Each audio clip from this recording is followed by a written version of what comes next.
Tucker Carlson announced that famous American YouTuber and independent journalist Gonzalo Lira died at age 55 in a Ukrainian prison.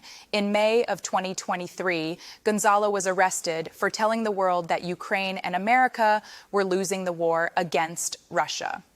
3 months later, Gonzalo uploaded his final videos urging the American government to save himself as he attempted to cross the border into Hungary for asylum. That effort failed, and Gonzalo was thrown back in a Ukrainian prison. Most speculate he was tortured to death. Others are blaming the Biden administration for failing to save an American citizen who was simply telling the truth about the Ukraine war. Gonzalo Lira first appeared on YouTube in 2017 as Coach Red Pill. His early content was about dating, relationships, and life advice. His channel quickly grew to over 300,000 subscribers and millions of views. He uploaded controversial topics such as the 1,000 cock stare, what to do if you suspect she's on the spectrum, what to do if you're a short guy, the peaks of men's and women's attractiveness, managing sexually aggressive women, the current insane state of sexual consent, queef huffers, male feminists, nice guys, and other odious men, why guys do stupid shit, why women are so unhappy. Many of these videos are archived on the R.I.P. archive channel. Women forgive a lot, but they will never forgive sexual failure. If you are in a process of bedding some girl and you can't get it up, she will never forgive you. She will want nothing to do with you, no matter how great you might be, no matter how rich you might be, no matter how popular. No, if you wind up maneuvering her into having sex with her and you can't get it up for whatever reason, it's over. She will never forgive you.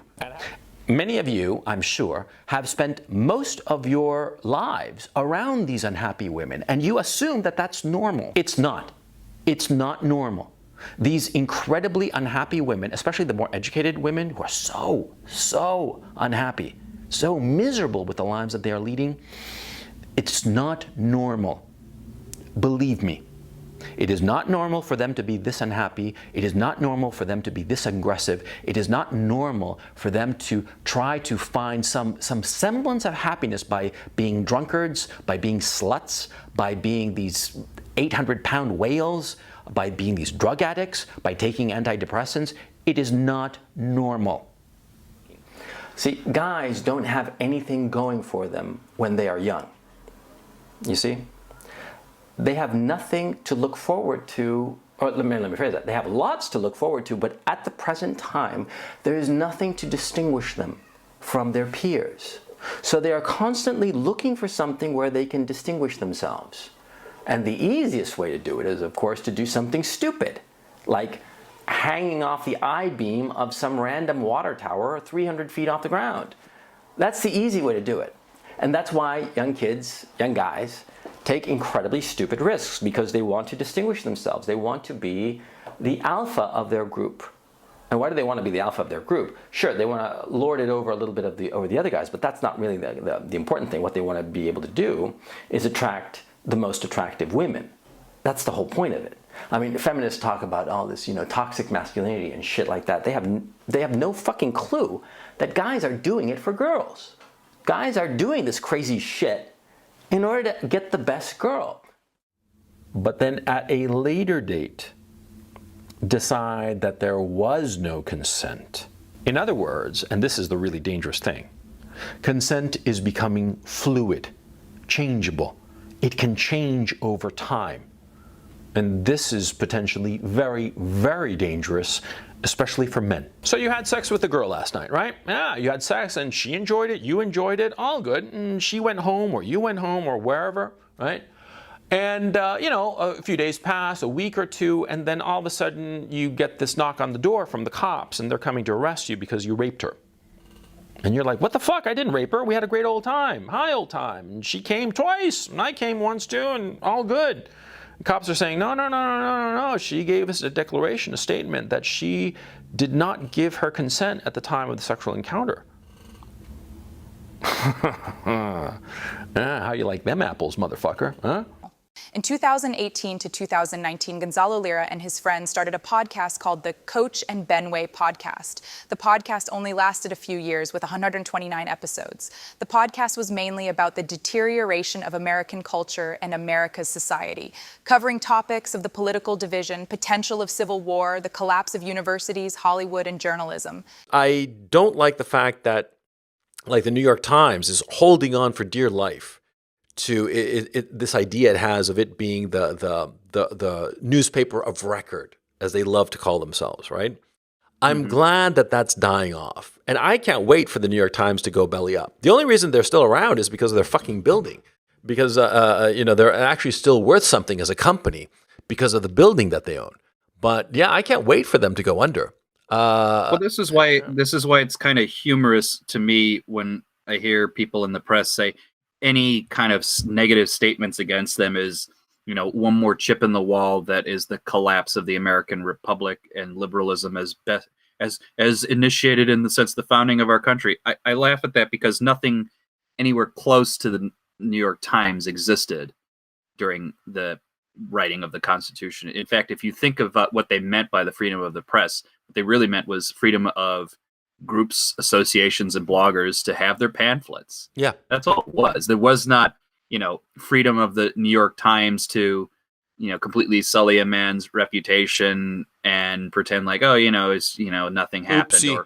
In 2020 to 2021, Gonzalo Lira began to delete his content on his main channel known as Coach Red Pill. His reasoning for deleting the majority of his videos is because YouTube's censorship ramped up because of the cough. Gonzalo feared his channel would be deleted. Eventually, Gonzalo Lira deleted all of his content, losing all hope in YouTube as a free speech platform.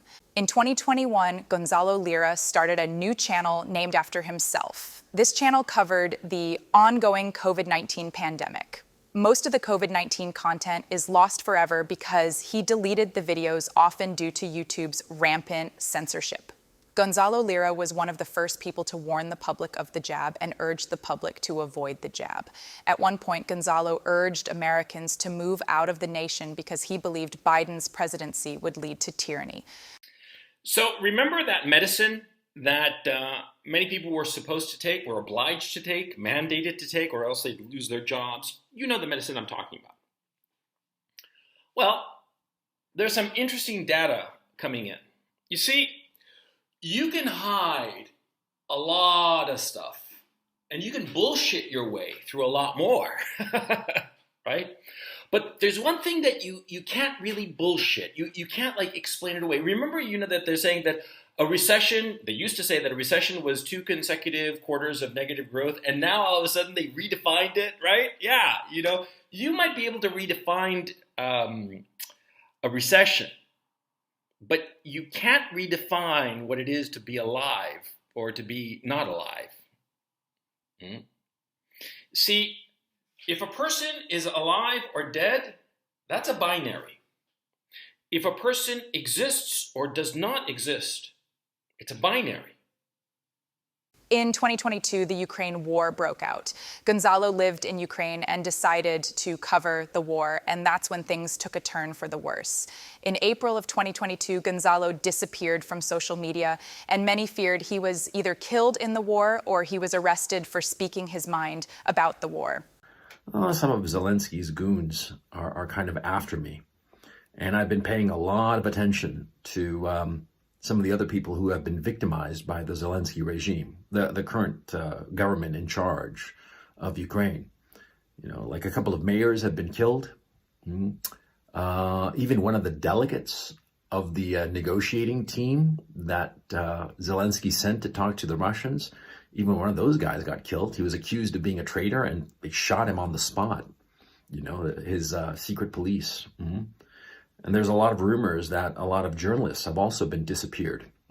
Because what seems to be the modus operandi is that they'll have the police pick up somebody for questioning, and or some Azov goons or one of the other various neo-Nazi militias that are aligned with the Zelensky regime and seem to have taken over the regime, quite frankly.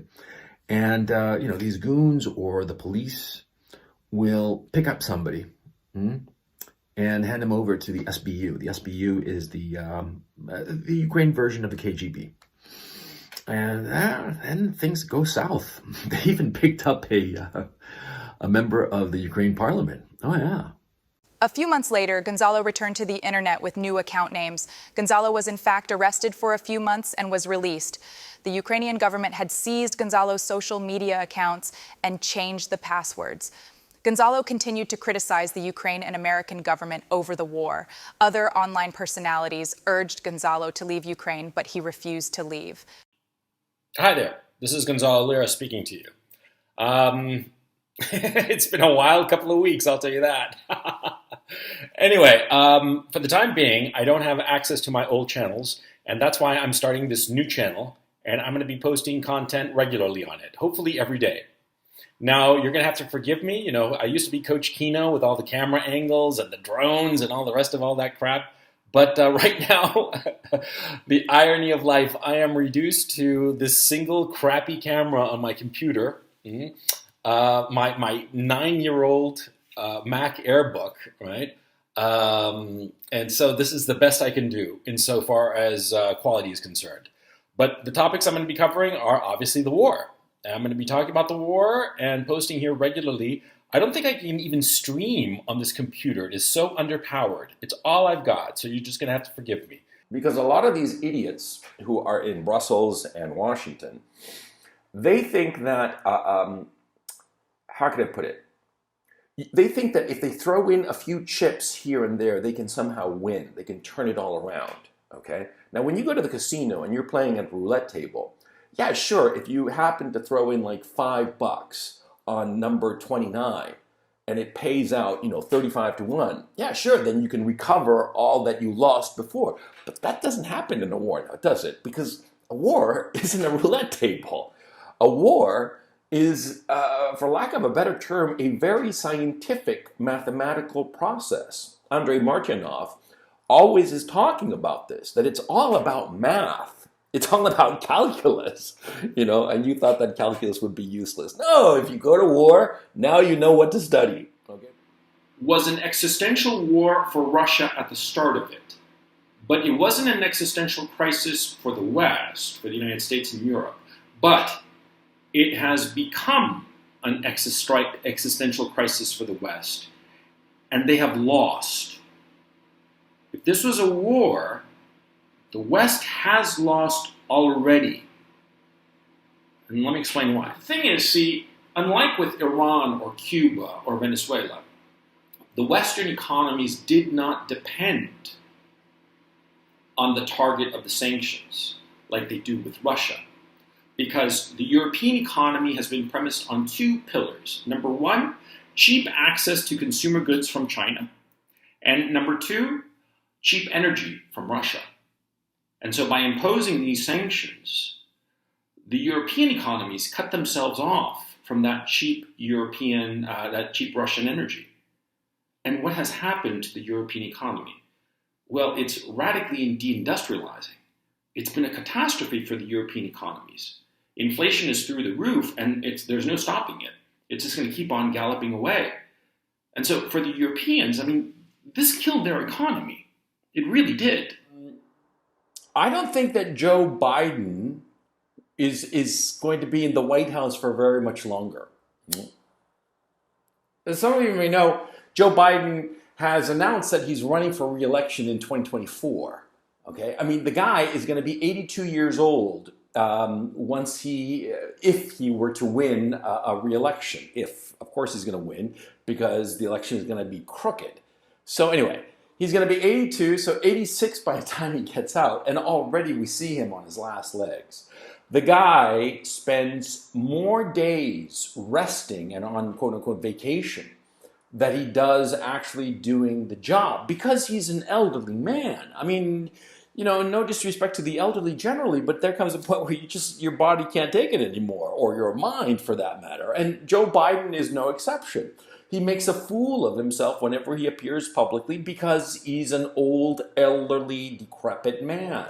My thinking is that the Democratic Party establishment will try to get rid of Joe Biden and shoehorn in Kamala Harris. Because Kamala Harris, make no mistake about it, she's an idiot. I mean, I seriously believe that she has under 90 IQ points. I mean, she is so stupid. And half the time she's on TV, you can tell that she's stoned on pot. Gonzalo Lira was a man ahead of his time. His content resonated with millions of people and will be deeply missed.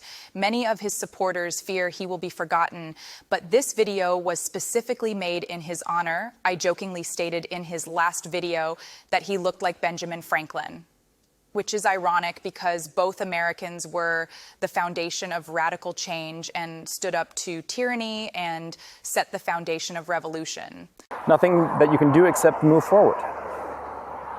So either I will cross the border into Hungary in the next couple of hours, or I will be arrested again, and God knows what will happen to me. So if I post again, here on the video and on Twitter, then you know that I made it. And if I don't, then you know that I didn't. And I would ask you humbly that if you don't hear from me again, anybody and everybody who's watching this video, please raise a ruckus, raise a fuss.